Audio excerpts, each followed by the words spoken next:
Okay, so the first thing I want to share is good news from my perspective, hopefully good news for everyone who's already on the call, which is the content is just so exciting and there's so much there that I spoke to Mark from the Jewel and I said, hey Margie, so I said, I know we were talking about a 4-part series. I really think this needs to be 5.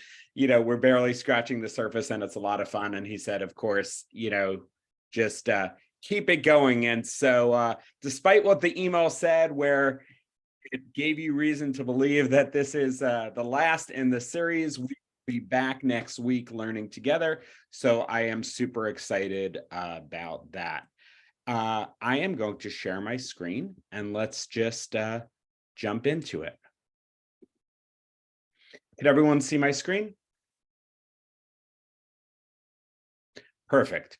Okay, so as you know, what we're doing each week and we're going to do tonight is we are going to take 3 stories, 3 incidents in our Tanakh, and each of them deals with gratitude.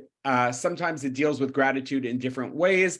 Sometimes there's just something said in the story itself or by commentators on the story that raises a bunch of questions. And these questions and these nuances are what get me really jazzed, and I think and hope what get you really jazzed. So we get into the details and we learn more about gratitude and about ourselves. So, the front page is always the front page. Let's jump to the start.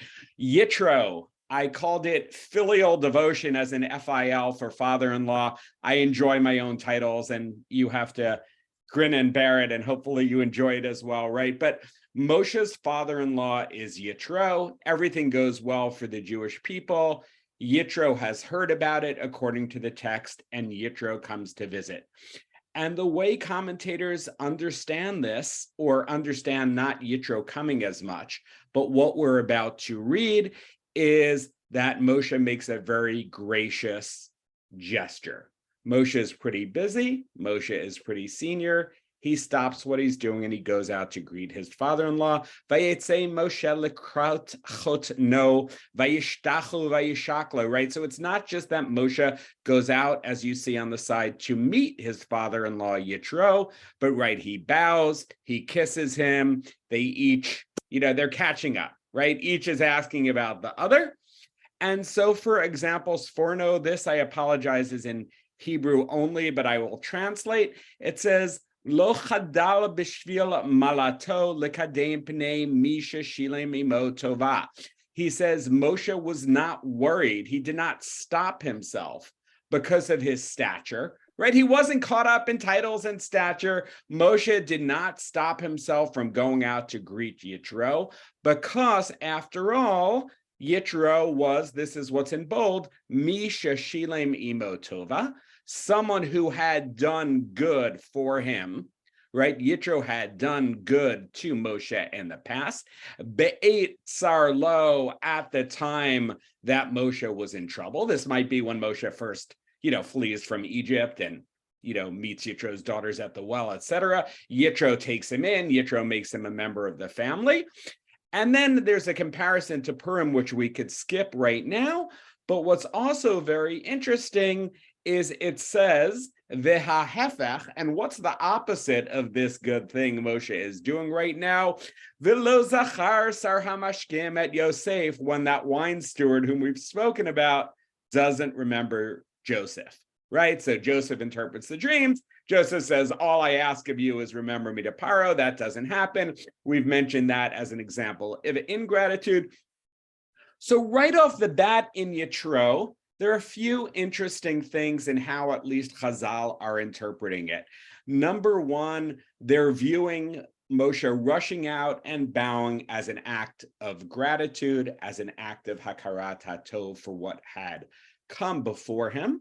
And then just small nuances, which are either reminders or sometimes new points, is what do we see? The Sforno highlighted Yitro was someone who had done good for him. Well, that makes sense. That's the backdrop of Hakarat HaTov.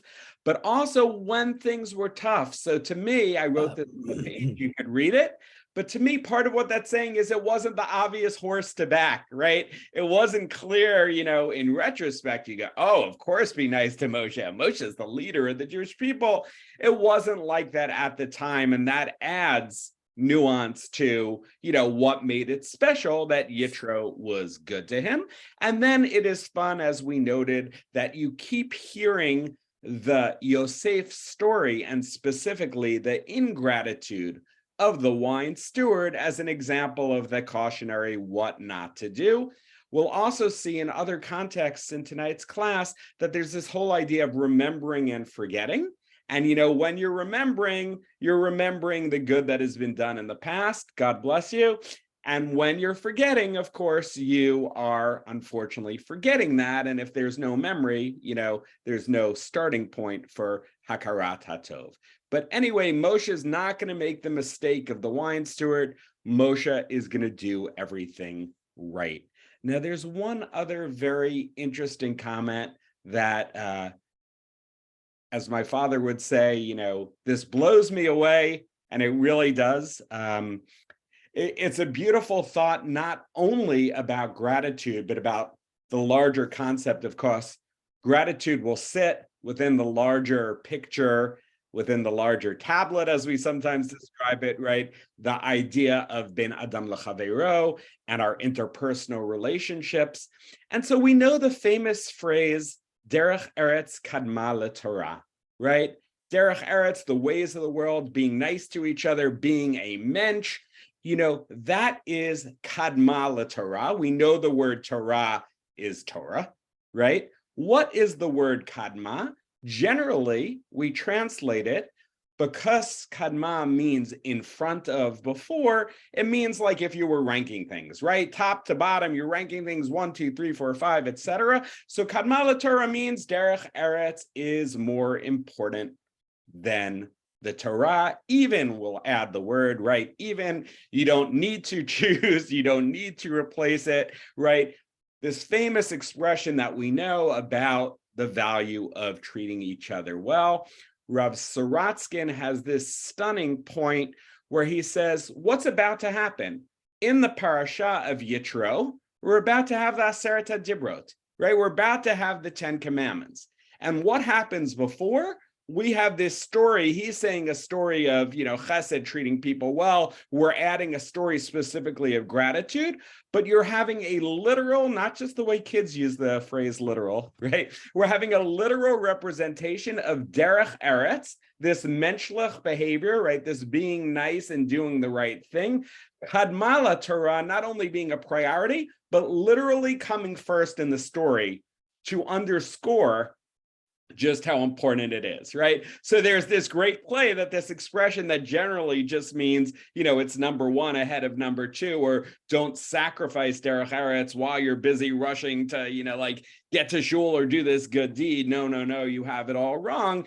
Here we have built in that God makes sure that our text makes sure that when we're setting up the very giving, receiving of the Torah, we're having this stunning example of the heights of interpersonal good behavior. Moshe may be a leader, but that doesn't mean he's not going to go run and bow and spend time and be happy and, do what should be normal behavior. But sometimes people could get so caught up that they would miss it and they would make a mistake. So derech eretz kadma leTorah, the nice addition by Rav Sorotskin. But again, point number one, if we say in the Yitro story, where do we find the idea of gratitude? And the first example is what I wrote here, and I'll highlight, right? It's in the direction of Moshe to Yitro.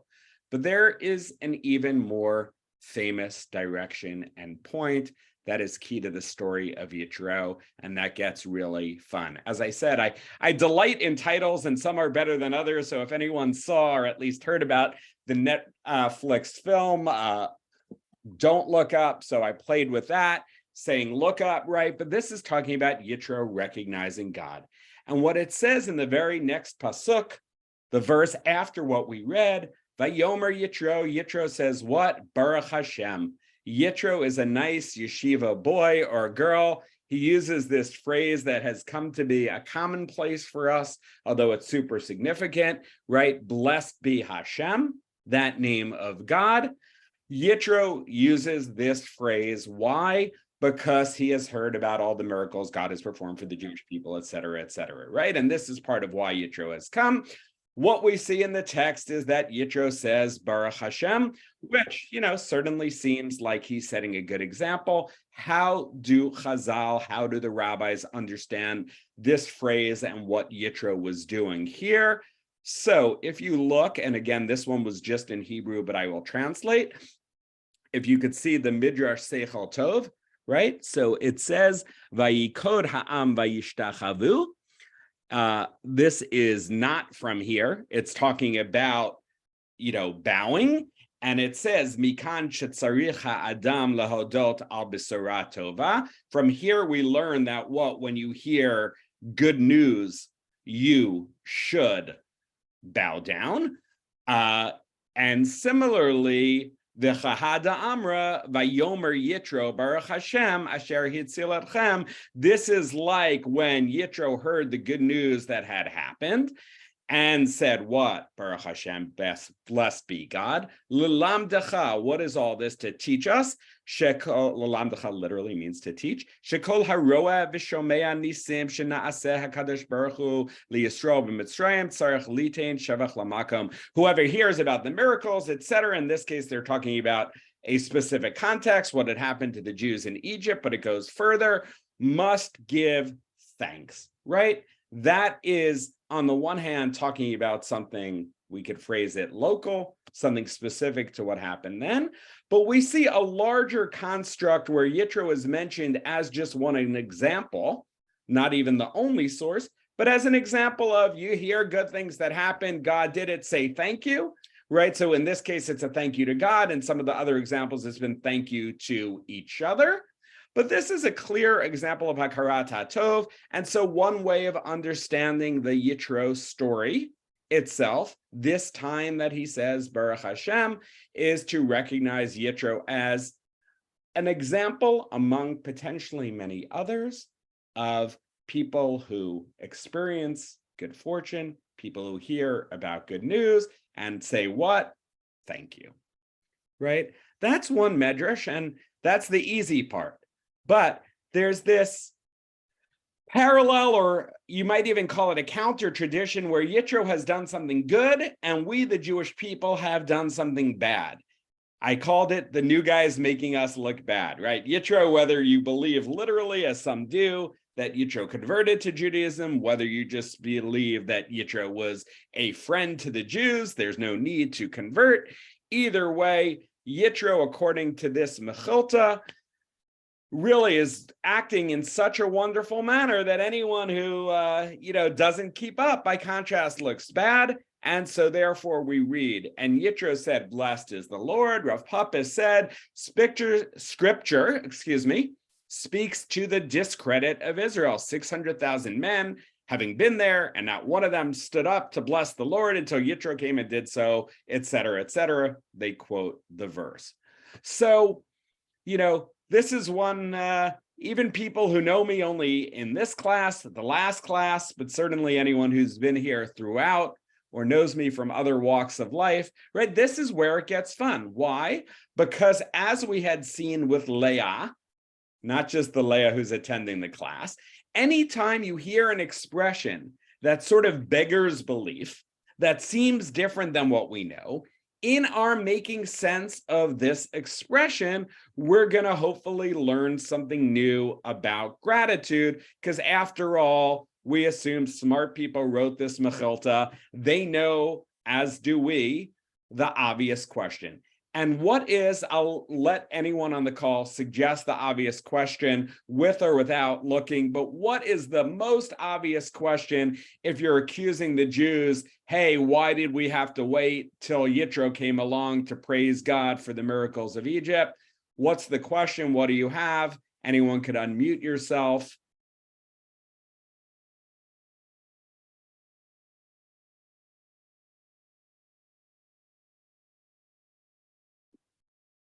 Margie, rescue me. I'll go. Shir Hayam, Song of the Sea. Exactly. I think that was Abby, right? Yes, Abby, thank you. you're So, welcome.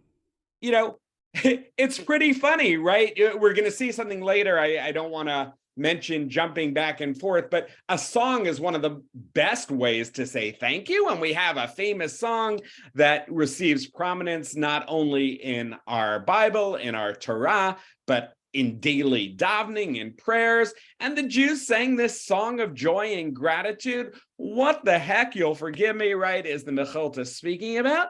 And then there is another source, which, I don't know, to me, this could be even more mind-boggling in light of everything we've been learning and studying. So this is the Midrash Haggadah. If I have any volunteer readers, you could read it just in English if you'd like. I might call on Aletheia Doctor soon.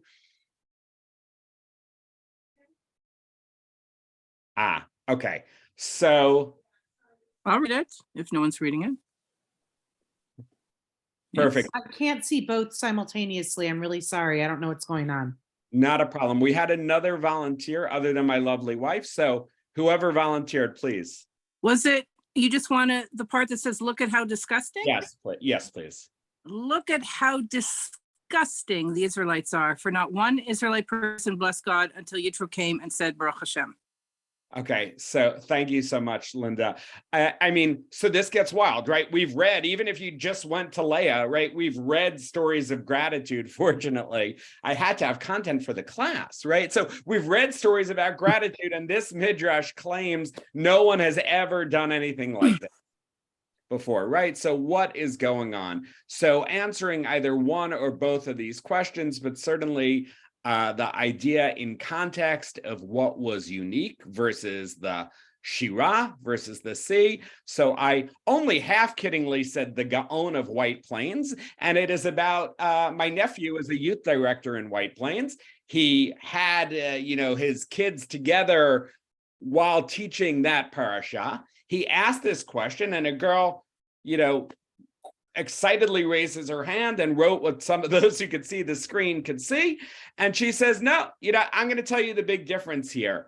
What was unique about Yitro is what? When you're giving thanks for something that happened to you, that's level one, right? But Yitro is giving thanks even though it happened to whom? To the Jewish people. Yitro wasn't a slave in Egypt. Yitro is seeing what God does for other people, granted nice people, granted, it includes his daughter and son-in-law, etc.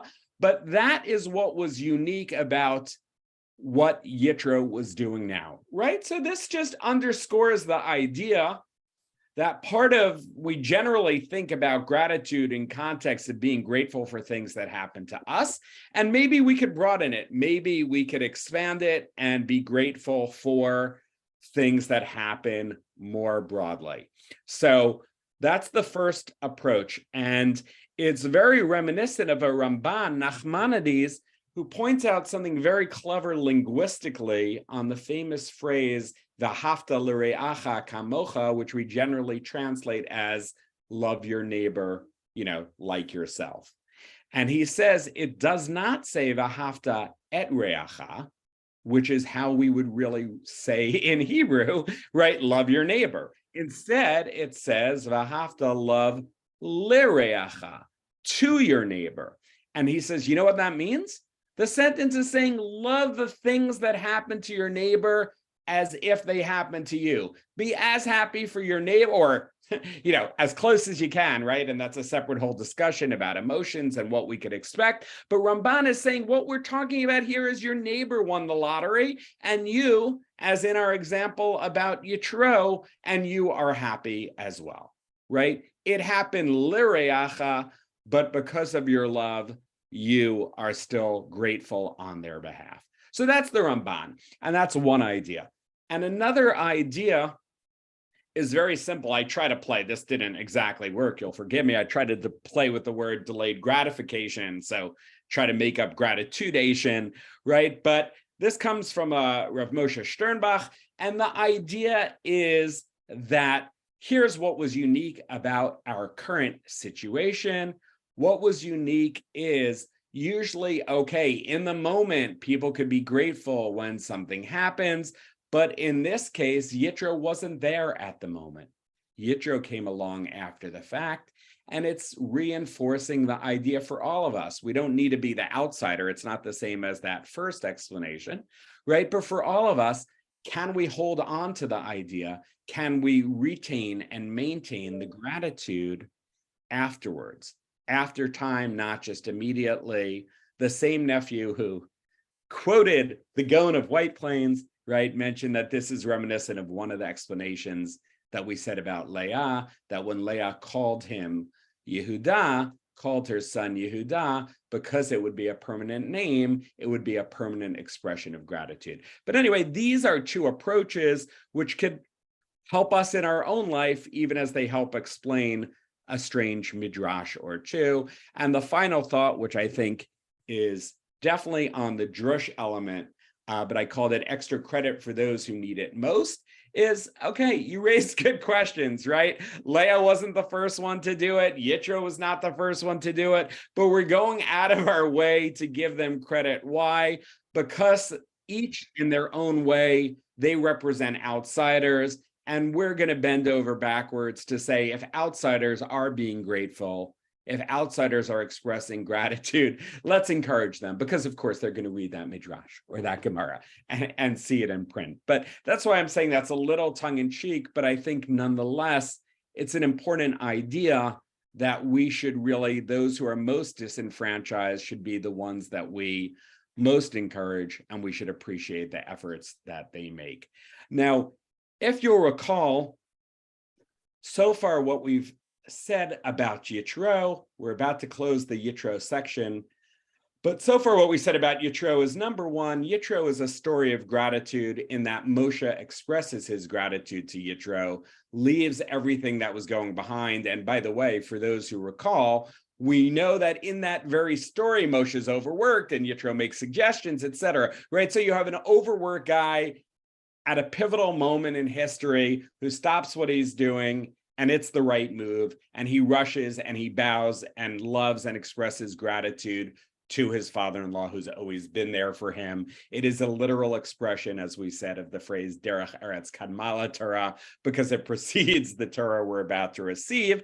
And then the next part of what we discussed with Yitro is, wait a minute, some midrashim just give him credit as exhibiting good behavior, but I have no problem with that. Some seem to ding us in the process, and that doesn't really make sense. Hey, I'll take it when I've done something wrong, but Yitro wasn't the first to say Baruch Hashem or to be grateful. What does that mean? And we suggested the three approaches that we just mentioned. But the reason for this recap now, as opposed to later and at the end of the class, is because there's one final piece, right? We mentioned that some midrashim are saying Yitro expressed gratitude as we do, and some were saying Yitro was better than us and made us look bad. Here's a third version, which says, you know what? This is a really pivotal time. I called it Yitro, he's just like us. And read this midrash. Yitro rejoices. We say Vayichad in Hebrew, and it's normally translated, he rejoiced. Read it instead as Vayihad, he became a Jew. Yitro became a Jew when and how? By saying Baruch Hashem, right? So how beautiful is this idea, tying it together? You become a Jew or become truly Jewish or become Jew adjacent, right? When you're praising God, because this is a very Jewish characteristic. This is what we're told to do. This is built into our name, et cetera, et cetera. So I thought that was a beautiful way to close out that part of the parasha.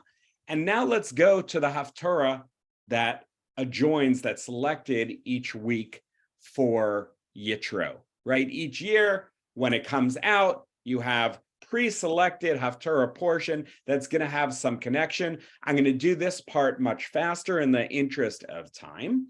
But the Haftarah talks about Chizkiyahu, and King Chizkiyahu was a good guy, and according to the Gemara, as you see, God was going to make Chizkiyahu the Mashiach, the Messiah. And what happened? That caused that plan to be halted in its tracks. We have this phrase, however you understand it, right? The attribute of justice, but meaning what you're having here is not fair. There's an objection to the court, right? If anyone here has a reason that Chizkiyahu should not be the Messiah, please speak now or forever hold your peace. And the attribute of justice says, me, I don't get it. King David sang songs and praises. And again, we said that's the ultimate expression of gratitude. And if he's not going to be the Mashiach, that's crazy. Chizkiyahu, you delivered him from Sancheriv, you healed his illness, and he still hasn't thanked you. He didn't say praise. So what do we see? We see this like powerful and scary idea, which is what?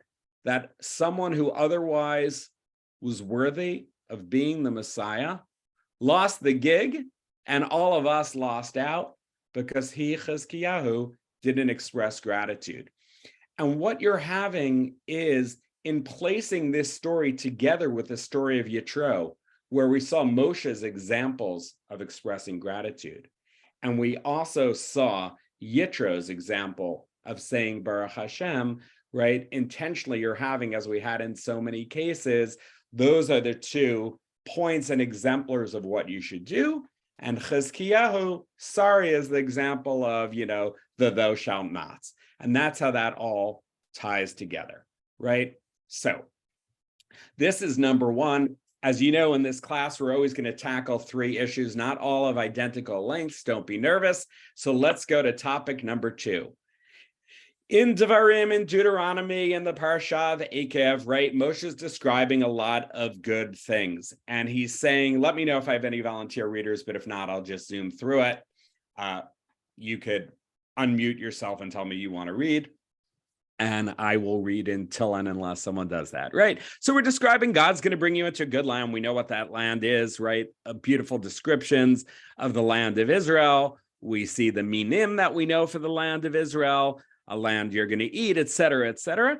And then what do we have? Natan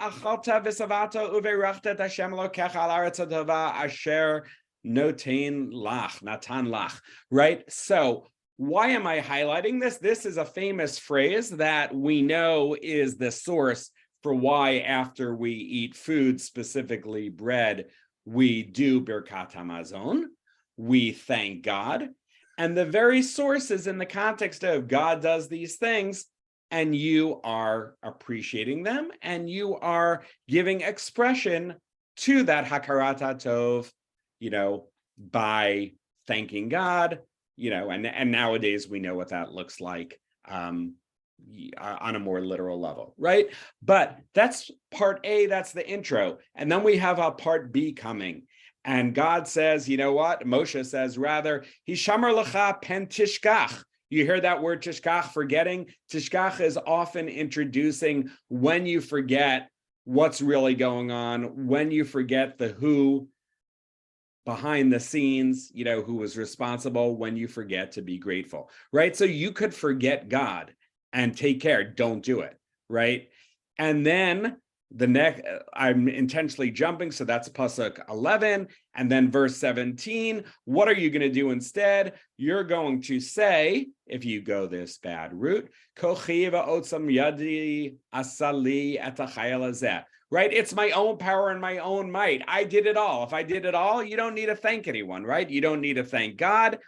And so there are 3 interesting things that I want to highlight, right? The first is, in the context, the ultimate expression, had I started the class other than Moda Ani by saying what is a good expression that's made its way into our daily life of where we express gratitude to God for things that we do, for things that we receive, I imagine that some or many or all of you would have referred to this idea of Birkat Hamazon, this idea that you're satisfied and you thank God. And in that very context of gratitude, much as we saw Chizkiyahu in the context of Yitro as a counterpoint, we know it ain't always so simple, and we warn what's going to happen. We repeat the verb of forgetting that we've seen so many times with the wine steward and others.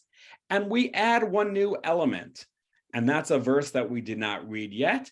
And this element explains what's the cause of the mistake. Viram levavcha v'shachachta et Hashem Elokecha, etc., etc. Why do you forget God? Viram levavecha. And what does that mean? Ego, right? Pure ego. Gratitude is when you are thanking God. And when you think, hey, God had nothing to do with it, this is all me, you're not going to really be inclined towards gratitude. So let me ask you a question. I think the first time in our class, we had one explanation for the cause of ingratitude. And I'll tell you why I think that's so important. It's so important because you don't want to just give lip service and say, let me just stop sharing for a second, right? You don't want to just give lip service and, okay, somehow I'm not seeing where I'm going to stop the screen. Here we go. You don't want to just give lip service, right? What we want to do is we want to figure out if gratitude is so important. Let's understand all the aspects of gratitude. And also, let's think about, hey, I'm not always grateful. Why is that? And when I understand the causes, then I could do a better job of protecting against it, right? So I shared one example, which we just saw in the text, for a reason for ingratitude. And I'm going to quickly share a few more, and feel free to add anything either now or afterwards. But it's fascinating when you really get into the psychology, right? The first example we talked about is vanity and ego. And some of you know that in the wake of the 67 war, everyone was thrilled in Israel, and there were bumper stickers, and the bumper stickers said, Shnu kavod latzahal, give honor to Tzahal, to the army. But what was disturbing or concerning about this phrase is normally you talk about Shnu kavod, giving honor to God or La Torah, and it was an element of hubris, maybe understandable, no judgment. What you saw ultimately is after 73, a quote unquote better take, Yisrael betach b'Hashem, right? We believe in God, we know God is behind it. So the first explanation is ego could get in our way in so many things. And, this is one more example. The second is a fascinating idea, even more psychological perhaps, right? It's not that you think you did it, but it was all Margie. And that makes you uncomfortable, because you don't like being in debt to someone else, literally when it's money, but just as much cosmically, psychically, when someone else has done something for you.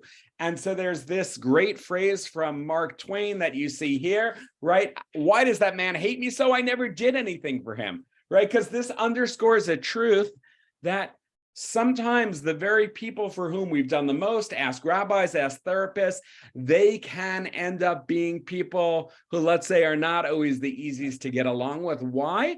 Because they're uncomfortable with that whole backstory. They're uncomfortable with the power dynamic the way it is.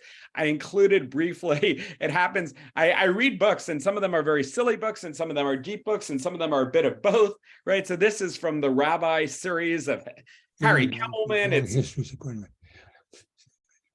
I'm sorry? Anyway, in this story, there's an anti-Semite, and he gives voice to what we're talking about, where he kind of says, you have the text in front of you, but at one point he's saying, the Jews do so many good things, and they're talking about like, hey, I did this good thing, I did that good thing, and they don't get it. Right? That's why we hate them. We hate them because they've done all these good things, either directly to us or to others, and it makes us feel bad about ourselves, et cetera, right? So first explanation, ego. Second explanation, we don't like being cosmically, psychically in debt to other people. There's another nuance that I think is fascinating, and from a different silly book I was reading, a woman is deciding between two men, and she's leaving one guy, and she explains that she's going to marry the other. He'll go to the distance, and guy number one who's been dumped says he wants that too. And she says, no, you don't. You get nervous when you're happy for you. Good things are finite. You wait for them to end. And the reason I highlighted this selection is not for an endorsement of that book, although it was fine. It's because if we're saying, I am grateful for this good thing, for this good outcome, right? This could almost be called the jinx reason. I'm afraid to jinx it. I don't know. I'm not sure. I'm nervous. So this is possibly an understandable attitude or reason behind what happens. And again, why am I going through these? Because each of these are going to speak to me in a different way than they speak to you. Some of these may always be relevant. Some of these may never be relevant. There may be ones that I'm not thinking of that you could suggest now or after the class. But there are things that block us from being grateful. And we've already discussed just how important gratitude is. Hey, gratitude comes even before the Torah comes.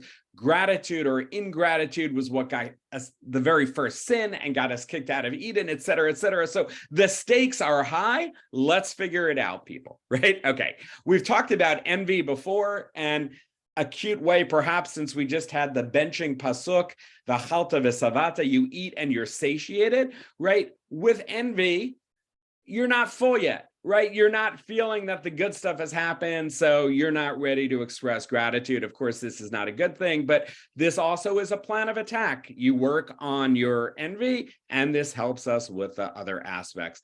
And I think a final aspect is entitlement, which we talked about, I believe, last week. But I think this is the simplest way to put it, right? If I'm saying thank you, it's usually that it's something extra above and beyond the norm. I don't say, I might say thank you for removing your shoes in my house if it's not a rule, and because not everyone in America removes their shoes in other people's houses. I don't typically say that was a really nice visit, Michael, thank you for not stabbing me, because I expect you to not stab me, right? So the thank you is for something extra or something unexpected. And if the way you come to life is that nothing is extra, everything is expected, obviously there's not going to be any room for gratitude. One final subtle thought. We talked about self-gratitude. We had connected it to God, that possibly God, when God said ki tov, God was giving himself a metaphorical rather, pat on the shoulder, right? The idea of self-gratitude is real, and psychologists talk about it a lot. And in the context of talking about veterans whom he worked with, Peter Himmelman, who's a musician, it's Bob Dylan's son-in-law, he wrote an article, and as part of it, he encourages people to write a letter to themselves, a letter of self-gratitude. And he adds the line that you see in italics, and he says, this is important, right? Because if you can't do that to yourself, you can't do that to others. What does that remind us of? A different explanation. We mentioned V'ahavta l'reacha kamocha before. Certainly it's a key phrase, so we're allowed to use it twice. And one of the great insights about that phrase is love your neighbor kamocha, like yourself. And the way some people understand that is a prerequisite is you got to love yourself first. If you're not happy with yourself, if you don't love yourself, there ain't no way that you're going to be able to love other people, right? So that's built into the idea of self-gratitude as well. So this is our second story concept building block. The first was Yitro and everything surrounded with that. And the second is this idea in Dvarim of the good form. You get to the land and you appreciate everything, and you eat and you say a big hearty yeshikoach and thank you to God. But we're warned, hey, things might derail that. And the Chumash, the Bible, the verse, Parshat Ekev, Dvarim, right? Lots of words for the same thing, right? The Bible suggests one cause of what might prevent gratitude. And we talked about that cause and added a few others, because I also love the idea. It's not about having a longer list. It's that not all of these apply to the same people. So let's see which ones apply to us. And that could help us do a better job in our own gratitude practice. And finally, gratitude is literally a superpower. I'm going to share some nuances I love. We'll see the time to get into this because this is so deep. But the first story that we're reading is the story of Eliyahu. Do I have any volunteer readers?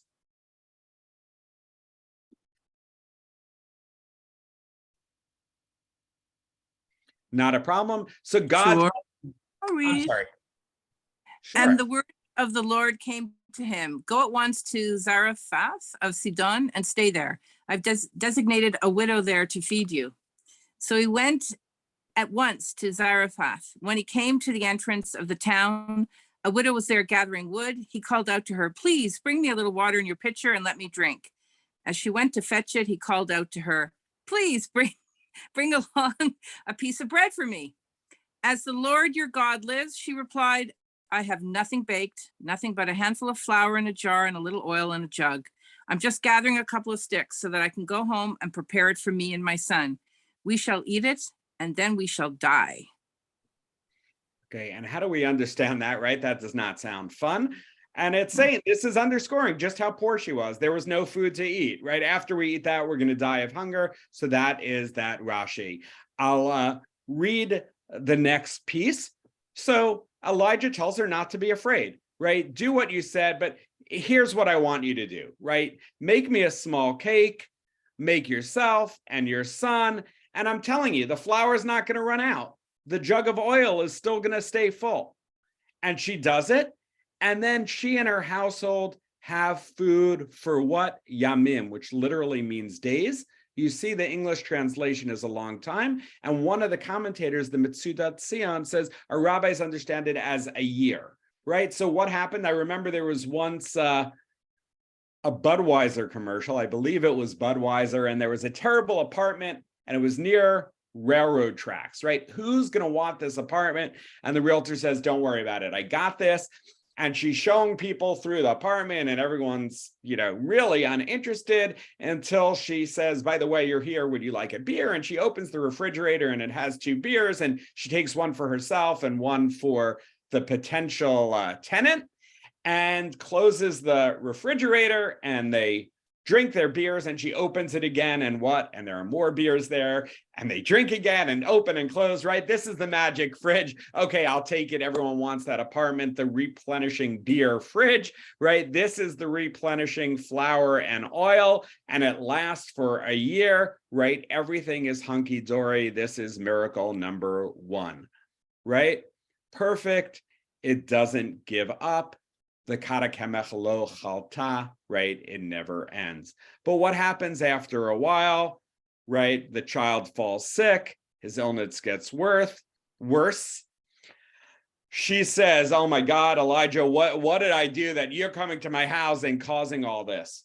Right? So I think the first part, and I don't have a strong opinion, you can tell me what you think, but was her reaction, obviously, she is filled with grief, right? But was her reaction understandable, or is she being possibly ungrateful? Is it a little of both? Does the time elapsed matter? As I said, the verse doesn't say how long it is, but maybe if it's just, "Lady, I just fed you for a year," maybe that's different. She's still upset, but she would have more patience and more gratitude. I don't know. And I don't think that's pivotal, but I think that's interesting. So, anyone could chime in, but let's get to the next part if not. So, okay, he says, "Give me the boy." There's nothing. Yeah. There's nothing worse than losing your child. 100%. And thankfully said without experience. So I don't think there's a huge judgment. And maybe the stakes are that much higher, right? Because it's clear that this man has powers, right? And ultimately, this bitter statement leads to his acting, which, hopefully he would have done anyway, but totally valid point. I get that, right? Is it also possible that she's just feeling, as there was very much in these times and in these stories, that you feel like, "Oh my gosh, I did something wrong. I'm being punished for what I did wrong." And she sincerely wants to know, what have I done that this, and she can atone or whatever her motivation. That might be a motivation. Possible. I think this is valid, and I didn't intend that as a big criticism of her. It sets us up for the next famous part, right? He takes the boy, he cries out to God, he stretches the child out on the bed, cries over, and what does he do? Let the boy's life return to his body. God listens, the boy is revived, and, Eliyahu says, "Look, okay, your son is alive," right? Now she's even more convinced of his greatness. Of course, she's appreciative, right? This is one of, a handful of course, justifully famous Elijah stories, right? There's, the showdown with the other gods. And then there's this. These are definitely, a top two. And what I called like master, like disciple, I want to dig into Elisha, his student. I want to do the first part fast, but there are so many literary things that are just astounding for those of you who like that. So, there's going to be a main story that's even more parallel that comes up in a moment, but it's introduced in Melachim Bet in 2 Kings chapter 4, right? We read about a woman, and what is her background? She is Menashe b'nei HaNeviim, right? She was married to one of the sons of the prophets. She's in a bad financial situation. She has 2 children who otherwise would be taken as slaves, as I summarize here. Elisha asks, what could I do for you? And also, by the way, what do you have for me to eat, right? And she says, all I have is, in this case, it's not the oil and the flour. All I have is a jug of oil, right? He says, I have a plan, right? I want you to borrow pots, borrow jugs. I'm telling you, this, it's like that fridge, right? This is not going to run out. So she does. And, after a while, enough are fill. Okay, that miracle ends, right? She can repay her creditors. But there's this very interesting phrase, and it's in verse 7. She comes and she tells him, and he says, go sell the oil and pay your debt. You and your children can live on the rest, is how it's generally translated. But look at the Hebrew, Vatavo v'taged leish Elokim, etc., etc. Va'at uvanayich techyeh benotar. So we have the word, as we saw in English, live on, and we talk about living, living on your salary, living in means, it makes sense. But there's a bit of an added resonance with both the Elijah backstory and the story that's about to happen with Elisha himself. And you also have what? Binotar, and this word, which means like what's left over. And in the Eliyahu story, I hadn't read this part in Hebrew, but when the mom is informing, when the widow is telling Elijah that the boy is not among the living, right? He died, oh my goodness. She says, lo notra bo neshama, this same root of being left, right? So what you're having, all I'm suggesting, and I'm going to jump to story 2 in a moment, but all I'm suggesting is even story number 1 of Elisha, the disciple of Elijah, has these subtle echoes where you talk about words like the word for life, and you talk about the word, the root, notar, leftover. In a literal front, it has to do with like, hey, there are leftovers, guys, let's eat the leftovers. But what it also refers back to is, his soul, there was no soul left, this phrase. Of course, the miracle of the food and the oil, et cetera, lasting longer is a third connection between those 2 stories, right? So why are there connections even in these stories? And, I think one of the ideas, of course, here you were not talking about what would have happened if Elisha did not intervene. What would have happened, at least as we're told, is that this woman owed money and her sons would have become slaves. We know there's a rabbinic idea that certainly ani and poor, ani chashiv kamet, if you're poor and without resources, it can be like you're dead. Maybe this adds another dimension here, but anyway, we have a subtle setup where we've had some echoes to the original Elijah story about resuscitating a dead boy. No one was dead here, of course, but we had similar words used throughout. And then right after we get to the main story, the more parallel story, and Elisha's visiting this town called Shunem. There's a wealthy woman, but she's not just wealthy, she's considerate, right? She notices, we're seeing verse 9, you know what? This guy, he's in town regularly. Let's host him. Let's make it comfortable for him, right? Let's make a small upper chamber, aliyat kir katana. The katana part is just the size, right? Elisha's appreciative. He asks what you could do for her. He finds out ultimately that she wants a kid. And he blesses her and he promises. And he uses this phrase, ka'et chaya, which is a phrase that we see elsewhere. And it means, at this time next year. But again, you have this resonance of living of Chai, that the child will be born, and ultimately that the child will be born again after mayhem ensues, right? So all is not well. This kid ends up having a headache and dying. She offers tochacha, right? She yells as the first woman yelled, understandably, justifiably. She says, did I ask for a son? Didn't I say don't mislead me? She plays with the word chai in a different way because it's also part of a vow for anyone who's following along here, right? And what do you have? Elisha comes into the house, he takes the boy where? Up to that attic, which is not only the special room that they had built for him, which makes it poignant, but also where Elijah, in his own situation, Eliyahu, had been in the attic. And fortunately, what happens? He's able to resuscitate the boy.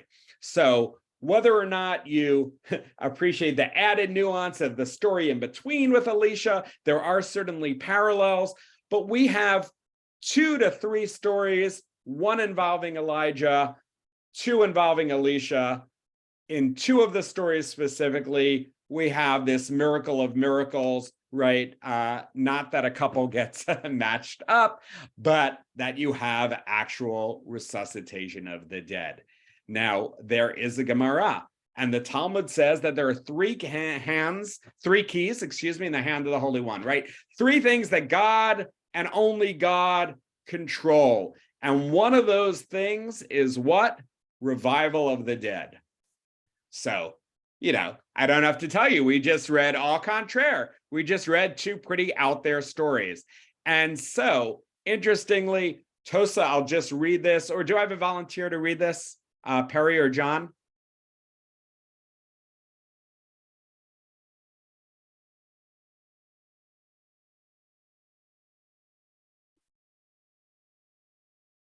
Okay, Ari it is. So Tosafot points out, right, the Bali Tosafot comment on the spot. And so the first thing that he says is, yes, of course, this is something that Ari can't do, and I guess most of the people on the call can't do. But when the Gemara says that no one has the keys, it means no one has the keys long term. But on occasion, right, people could do it, specifically Eliyahu and Elisha, if you see what I'm highlighting, on a temporary basis, right? Now, here's the suggestion of not me, but David Hirsch, who's a rabbi at YU. I thought it was stunning. How do these 2 people merit getting this key, right? Forget the fact that the Gemara said, we're never able to do it as people, and we know they did, et cetera, et cetera. Okay, fine. Occasionally it could happen, but occasionally are just Eliyahu, right? Just Elijah and Elisha. And why is that? And if you look at both stories, what you find is they were the recipients of hospitality. They are expressing their gratitude.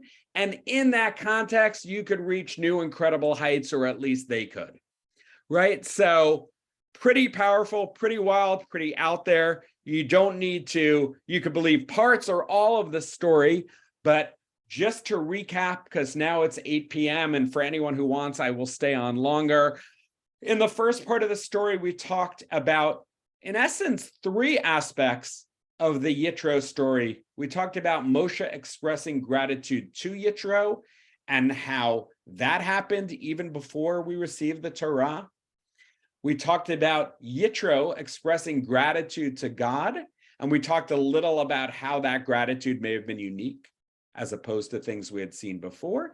And finally, we saw, as is common anytime we're talking about gratitude, that the Haftarah, what they sometimes call as intertext, right, in a play with the stories, the Haftarah is not just summarizing what we read until now. The Haftarah is mentioning Chizkiyahu and giving us an example of someone who, oh my goodness, could have been the Messiah. The Messiah could have come had it not been for his upsetting, shocking, disappointing ingratitude. So this was story section number 1. And section number 2 was the very section that teaches us in Dvarim, in Deuteronomy, about being grateful when we get to the land of Israel. Also talks to us about the flip side and what might happen, and even interestingly suggests a reason for why the ingratitude might happen.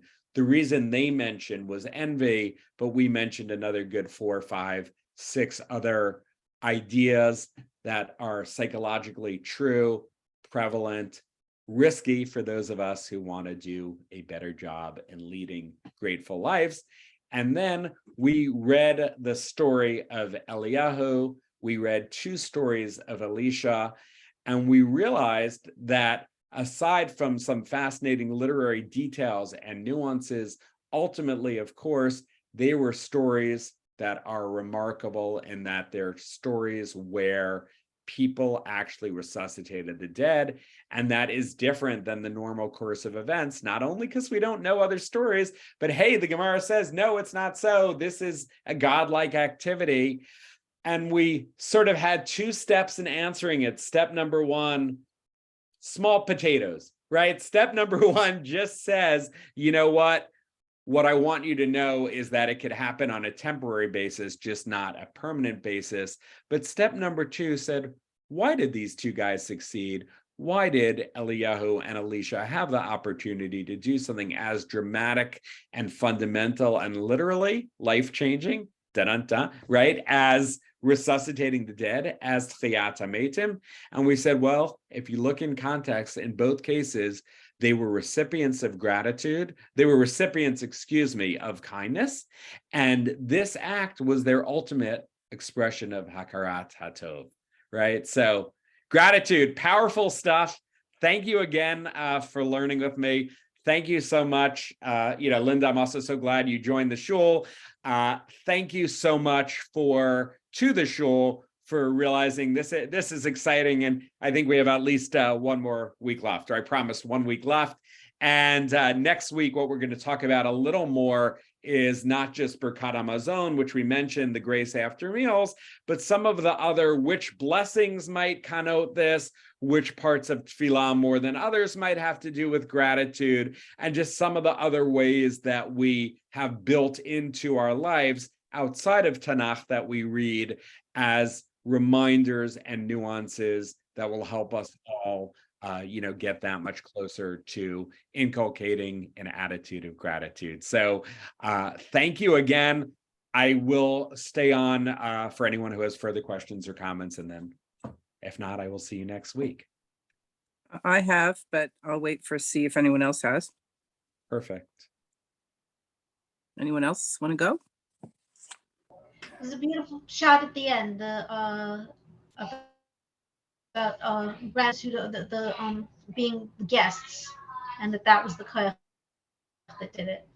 Thank you. I know. I love it. It's almost like, in this case, it's not one of those, if God didn't say it, we couldn't say it, right? It was a friend of mine from YU, but it's still incredibly powerful and, makes sense. As much as we could understand these things, it makes sense. But I love that too. Thank you. I had a question, maybe in a comment. For David, does singing praises King David trump his adultery? I mean, I'm not sure why he was such a Messiah material. And then my thought was about where does sort of seeing the glass half full, half empty fit? Maybe an entitlement or something, because I think that really impacts gratitude. Like, for example, where God says, I think it's God in the prayer or something said, giving you the land of copper and iron. And I'm thinking, where's the oil? Yeah. So what depends how one looks at it. So 2 things. And again, on this, there are times that I'm really confident, right? It's a good, what you're pointing out is, sure, when they were attacking Chizkiyahu, they mentioned something David did right, but hey, David had his flaws, and we have other reasons why David wouldn't be the Messiah, and that's certainly true. But somehow, however we understand it, this was powerful enough that even if Chizkiyahu didn't have the other flaws, you're right. It's not an apples to apples. That's a good upschlug. You could point out this question doesn't fully make sense, but at least homiletically, they're saying here's something else we know about this king who did a lot of great things, and yet why didn't he turn into the Messiah? Why wasn't this an even more spectacular ending? And what that Gemara is suggesting is, you know what, there is a place and a way that he went wrong. And, jumping to your second point, and exactly, it is funny, and there's so much in how we take it. Yeah, it might relate to either the entitlement or almost even you haven't been willing to label it good. Right? You weren't willing to label it Kitov because you're still holding out for more. And that might connect, depending on what else is around. Sometimes that connects to envy. Because as I said, to me, what just jumped out, I know we've spoken about envy. I know logically we get the connection between envy and why that could be the undoing of gratitude. But in a very literal way, when you read the phrase, eat and you're full and you're satiated and you're happy, and then you talk about like, I'm not happy. I see that they gave me 3 pieces of steak and he has steak and sushi and, and so it's not letting you be happy. And so I really saw that for the first time as I was preparing this class as being, connected in the phrase to hang it on. So maybe that would also be the phrase with or without using the word envy, but this, looking for more is what's preventing you, right? With or without that added valence, like Aletheia has it, but just knowing that it's out there in the world or knowing that it's possible, right? The phrase that I love that she taught me, once I'm picking on my wife, not picking, right, is, comparison's the thief of joy. So whether it's a literal person or whether, we're just smart enough to know, even without seeing a nicer house, I know I could have a bigger house. I know there are houses that have 2 bathrooms and not 1. I know there are houses that have 8, right? So you're just not willing to call what you have good based on other options that you're either seeing directly or just aware of as possibilities. And that's unfortunate. That's, terrible without the judgment of terrible for you, for me, for anyone who lets ourselves get distracted by that and affected by that. So Okay, thank you. Yep. That's good. Great points, both. No one else needs to speak, but Michael, Perry, John, Avia, I think I said John, but John Glad, it's awesome to see you. My in-laws, my parents, Abby, thank you. And I forget, I'm sorry, it's Chana, right, Kressel? I'm forgetting your first name, I apologize. Cressel is my first name. Oh, okay, I'm so sorry. Anyway, it's Okay. Yeah, so Kressel, thank you. I love seeing you. I love your participation each week in the midst of getting ready and doing other things. So I really appreciate it. Avia, I have not seen that face in a while. It is awesome to see you. I've seen your parents only a little more often, but really, this is great. Thank you. It's awesome to be together. And for those who can make it next week, I'm thrilled that we are back on, and see you then. Thank you. Thank you. Sorry. Take care.